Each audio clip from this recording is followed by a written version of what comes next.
Udumo kuNkulunkulu kweliphezulu nokuthula emhlabeni kubantu abathokozelwa nguye. Babunsibande uyakubingelela ndlalifa izulu. Ngithi uJesu Kristu inkosi. Siyambonga uNkulunkulu kakhulu, siyamdumisa. Bangcwele akekho ofana naye, akekho njengaye. UnguNkulunkulu osithandayo. Siyabonga kakhulu ke. Bangcwele siqhubeka nenkonzo yethu. Ngethemba sekuzoba ngcono manje abantu izolo ngibathumelele ngoba manje kufanele ngihlale ngikwenza nje. Abantu bebekwe emgqeni ukuthi uma ngabe ufaka umuntu ekhaya lezwi wenze njani. Wenze njani iprocess yasukufaka umuntu ekhaya lezwi. Uthumela umuntu njengoba kade wenze ekuqaleni igama lakhe, isibongo, indawo ahlala kuyona, idolobha lakhe, iWhatsApp number yakhe. Izinto eziwu5. Bese uyalinda ngoba ulayini mude ngize ngifike kuwe, wena uzobona ngoba sengikuthumelela ilink ukuthi sengiqedile ngalo muntu, sengimsavile. Usungamthumelela ilink abese yangena, ngikwazi ukuauthorize angene. Ngoba uma ilink ungakayitholi esuka kumina, kusho ukuthi angenzi lutho ngalo muntu wakho noma ngalabo bantu, angakafiki kubona. Manje ngoba izinamba zimbili selokhu kusile namhlanje ngibhizi, ngivuke ngo1:30 nabantu abafakwayo early bengibhizi nelezi zinto zenu ezikule namba elayisha zonke. So ke ekseni ke manje ngiqonda ngiqale ngabo9 ngoba khona uvuke ngaya khona, ngibhizi ngifaka abantu kuze kube manje sengize ngacishe ngalate. Ukubafaka kwami not ukuthi bafakwa yimina, ngiyabasave, ngiqeda ukubasave ngithumelele yena ilink nawe ukuthi khona uzomthumelela ilink khona sobona uzobhujuka ngakubani ngoba nawe uyamthumelela nami ngiyamthumelela ilink. Yena okwakhe ukuthi agcwalise le link angene kuyona, bese mina nje isikhathi ngibhizi ngifaka abantu ngigadile ukuthi osengenile ilink ngiyazi ngiyibona kanjani bese ngiyam-authorize angene. So kuwumsebenzi awulula, usumkhulu kunaqala kade ngizazifakela abantu. So umuntu ufako wena ngokuthi umnike ilink, kodwa umnike ilink ngoba sengikuthumelela ukuthi unawo amanye ama-link egroup efanayo awa-expire akusho lutho. Awukwazi ukumnika ilink ngokuthi mina ngakabi ready. Injalo nje indaba okungenisa abantu bafowethu, siyambonga uNkulunkulu kakhulu. Ngiphushile kakhulu, mhlambe kusele umuntu oyedwa noma ababili abangakalungiswa ngoba sekufanele ngene enkonzweni ngoba ngo3 kukhona umuntu ozofona ongidingayo. So isikhathi asisekho kahle hle. Ngiyafisa ukuthi sikwazi sikuqonde lokho. Asemaningi ama-message lawo abantu bebhukha khona benze ezinye izinto ngoba bengibhizi nalokho. So kuyashintshwana njengoba ngibuye ngingene kubantu ngixoxe nabantu. Benginikeza nje ke i-outlook yokuthi kwenzakalani emsebenzini wami. Ngicela ke siguqe sikhuleke siqhubeke nenkonzo yethu amahubo chapter 15. uJesu Kristu inkosi.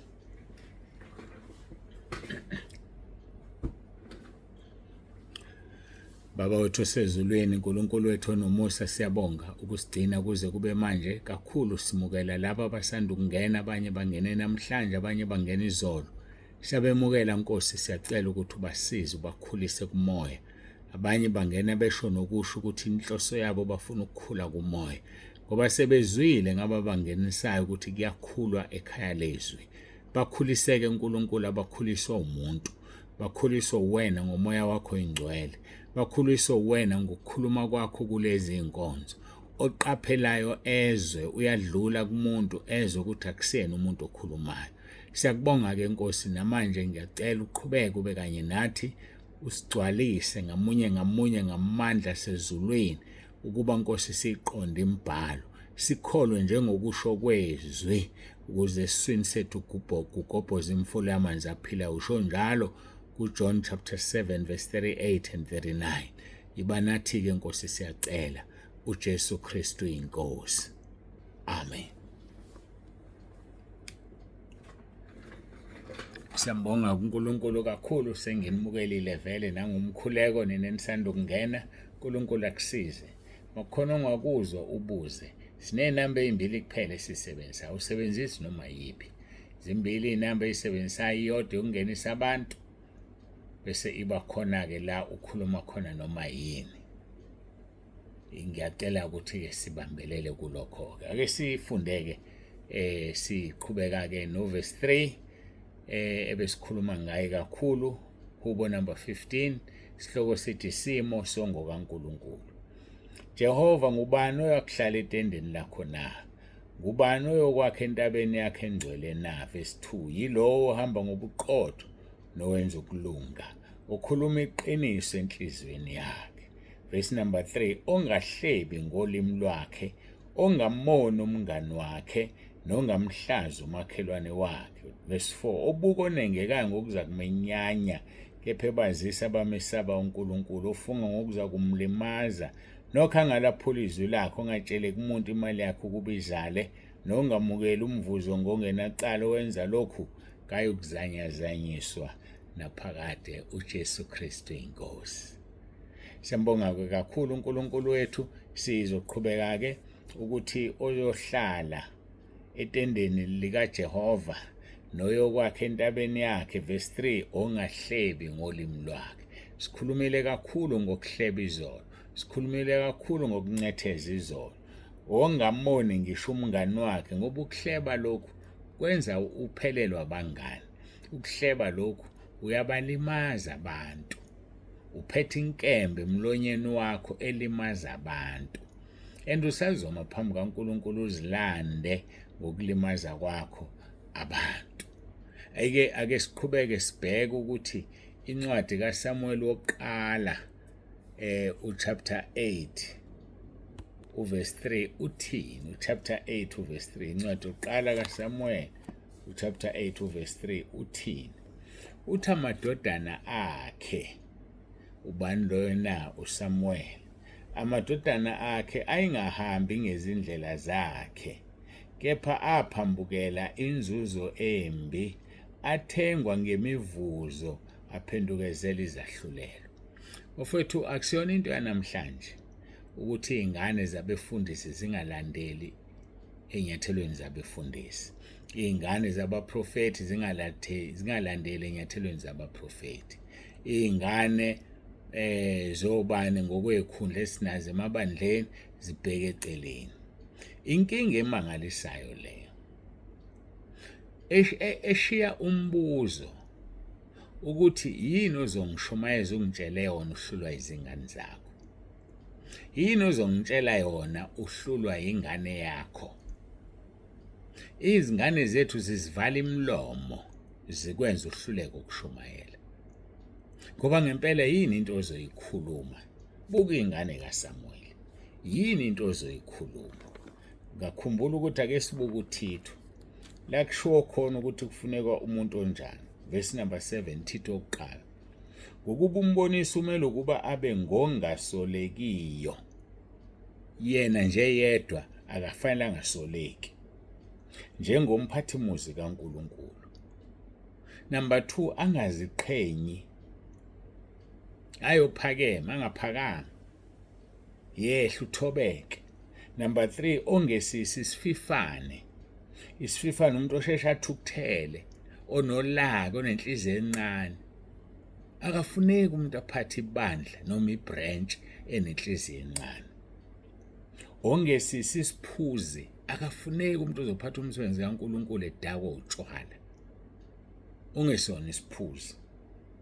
Ongesisi isilwi, akafuneki umuntu osheshayo emandleni, othanda ukuya emandleni emsebenzini kaNkulunkulu, ngoba uliwa ngamandla omzimba, silwa ngamandla kamoya. Ongesiyo ohahela inzuzo embi, akufanele ahahele inzuzo embi, akufuneka ahahele inzuzo embi. Inzuzo embi ile othola izinto ngokungafanele, njengalena engangakhuluma ukuthi umzalwane ofuya imbuzi, uthi umbuzo wami uzidayisela bani? Obani abathenga imbuzi? Imakethe yakho ngempela njengoba ufuya imbuzi uyiphi? Iyiphi mangesiyona abantu bamadlozi? Inzuzo embi le, ungayihaheli inzuzo embi. u2 verse 8, kepha ophatha kahle izihambi, othanda okuhle, oqondileyo, olungileyo, ongcwele, ozithibayo. Bekufanele ngiqale kuverse 6. Lithi kuverse 6, uma kukhona ongasoleki indoda emfazi munye enabantwana abakholwayo abangena kusolwa ngokushinga nangobangalaleliyo. Ilapho kahle bengifuna ukuyakhona ngaphazama ngiqala kuverse 7 ngoba sikhuluma ngani ngamadodana kaSamuel. Amadodana kaSamuel ayeganga enza izinto ezingafanele. Ngibuza ukuthi ke mina, wena mvangeli, wena mfundisi, wena mshumayeli, ushumayela uthini ingane yakho ihamba ngezindlela ezingalungile? Ingakho kofica abanye bazithatha ingane bayixoshe emakhaya ngoba zikuvala umlomo. Omunye ayithatha ayise kubo iyohlala nogogo nomkhulu ngoba imhlulile. Uzothini ngempela phambi kwebandla? Awungixoxele yini ozoyikhuluma ingane yakhe ikuphoxile? Nangoku uSamuel siyamthola, Samuel chapter 8 verse 3, amadodana akhe ayingahambi ngezindlela zakhe, kepha aphamukela inzuzo embi, athengwa ngemivuzo, aphendukezela izahlulelo.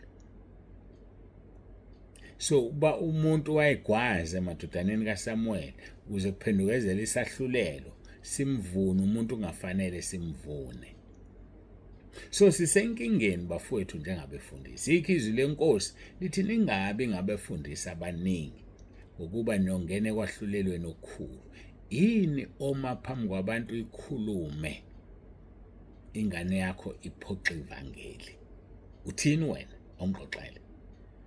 Bathini abazalwane? Ubatshela ukuthini wena uhluleka? Uphela usuhlulekile wena, ikuhlulile ingane yakho. Yini oyitshela abantu? So ke uSamuel wangena kuleso simo, kanti noEli umuhlehla. uSamuel ungene ezinyathelweni zikaEli. noEli amadodana akhe ayenjalo, elala nabesifazane. Sike sashumela kulezi insuku, elala nabesifazane endlini kaNkulunkulu, amadodana ompriest uEli.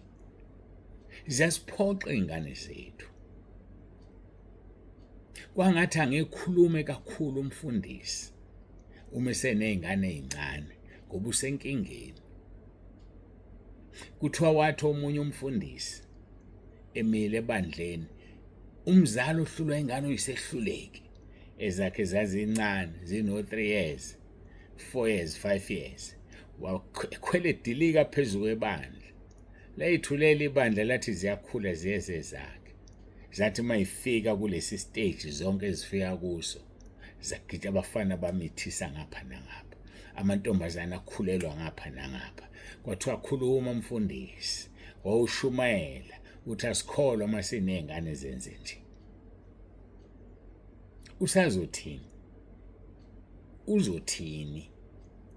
Bafowethu asifundeni la, zazi ney'ngane zethu, uhlale phansi nawe uyitshene ukuthi mayingakuvala umlomo ngoba igazi lalaba bantu ongasakwazi ukubatshela lobuzwa kuwe mfundisi liphinde libuzwe enganeni yakho.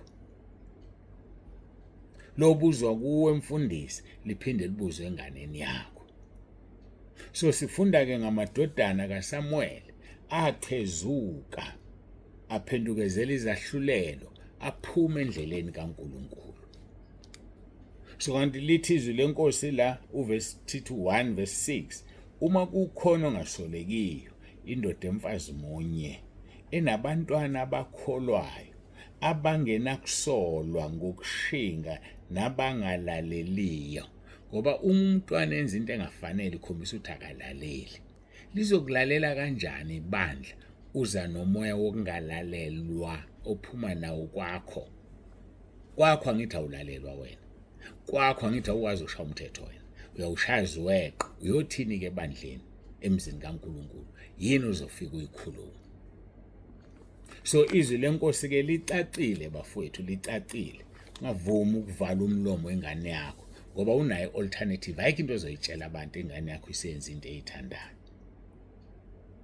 So-ke akafuneki umntwana kaNkulunkulu ohlebayo ngolimi lwakhe angamona umngani wakhe. Umngani ubani? ilabo abantu esiphila nabo emhlabeni, ilabo abantu abasondele kuthina. Akufuneki umuntu amone umngani wakhe, akufuneki umfana akhuleliswe umngani wakhe, ngoba singabangani masihlezi sisondelene siyibandla elilodwa. Kufanele umuntu aphume, akhule, athandaze, akhulume noNkulunkulu, uNkulunkulu akunika unkosikazi ushade. Usuhamba ulala nezingane zabantu, musuhamba uganga nezingane zabantu, uzokushaya ibe linye uNkulunkulu akushaya uhambe kancane ufisa ukuthi ngabe kuthiwa ufikanga emhlabeni. Uzokushaya ibe linye lilodwa nje lakho. Sengiyakhuluma kaningi ngathi khona isisho sesingisi siyahlupha sizakwale ngathi siyinhlamba, kanti siyona inhlamba. Sithi every dog has got its day, every dog has its day. So inja nenje inosuku lwayo. Usisho-ke njengoba ngisho isaga isesingisi, kusuke kungasho ukuthi umuntu uyinja, kodwa basuke bechaza ukuthi ngishinja nenje inosuku lwayo. So ngame amagama luyeza nolwakho, asilwazi lofika nini. Abantu abaphoqa umsebenzi kaNkulunkulu, abantu abaphoqa ivangeli likaNkulunkulu,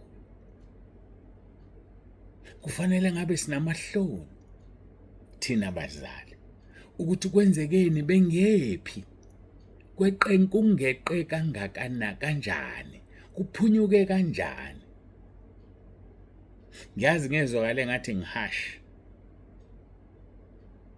nasemndenini wami ngizwakalanga kahle mangithi ngamxosha umfana wami ngingakholwa, ngathi umfana wami subhema insangu la ekhaya, ibhenywa la ekhaya, suphuza utshwala, phuza utshwala la ekhaya. Awusafanele ukuhlala la kwami wena, phuma uhambe kwami. Kufuneka indoda enjalo, indoda eqotho elimela iqiniso, ngoba uma ungakwazi ukumela iqiniso, hlala phansi uye kukushumayela, uye kukwenza izinto, ngoba ukwazi ukumela iqiniso uhlula umndeni wakho. Izwi lenkosi-ke licacile, izwi lenkosi liphumela obani, oyohlala etendeni likaNkulunkulu noyokwakha entabeni yakhe engcwele, ilo ohamba ngobuqotho, ilo owenza ukulunga, ilo okhuluma iqiniso enhlizweni yakhe, ilo ongahlebi ngolimi lwakhe, ongamona umngani wakhe, nongamhlaza umakhelwane. Ukuhlaza umakhelwane lezi zinto ezenzakalayo. Suke lingane wakwamakhelwane uyibone ukuthi siyintombi. Xabanisa abantu, xabanisa omakhelwane. Sikhulelwe-ke ingane kamakhelwane, ukwenziwani lapho? Kwenziwa njani? Obuko onengekayo ngakuzokumenyanya, kepha ebazisa abamesaba uNkulunkulu. Ofunga ngokuza kumlimaza nokuhanga laphula izwi lakhe. Ongatsheleki imuntu imali yakho kubizana, nongamukela umvuzo ngongenacala. Wenza lokho akayikuzanyazanyiswa naphakade. Hayi bafowethu, sizoqhubeka. Engathi kusazoba mnandi, akakabi mnandi. Engathi kusazoshuba. Ihubo number 15, isimo songokaNkulunkulu. Ishaya ubani? Ishaya wonke umuntu la. Ishaya umzali, ishaya umfundisi, ishaya umpostoli, ishaya umprofeti, ishaya umzalwane. Zonke zingena ngani isimo songokaNkulunkulu. Hayi masikhuleke simbonga uNkulunkulu. Nasinesikhathi salo sezofona kusela imizuzu emibili owodwa afone. Masikhuleke. Baba, egameni likaJesu siyabonga ngale nkonzo, siyabonga ngakho konke osesikuzwile. Ngiyacela Nkosi ukuthi uyibusise, ngiyacela Nkosi usize kube yilona loyo asizakale, ngoba ufuna isesihogweni futhi awufuni igazi lomunye libuzwe komunye. Siyabonga uJesu Kristu inkosi, uJesu Kristu inkosi, uJesu Kristu inkosi. Amen. Siyambonga kakhulu ke uNkulunkulu, siyamdumisa. Baba uNsibandu siyavalelisa uthi uJesu Kristu inkosi.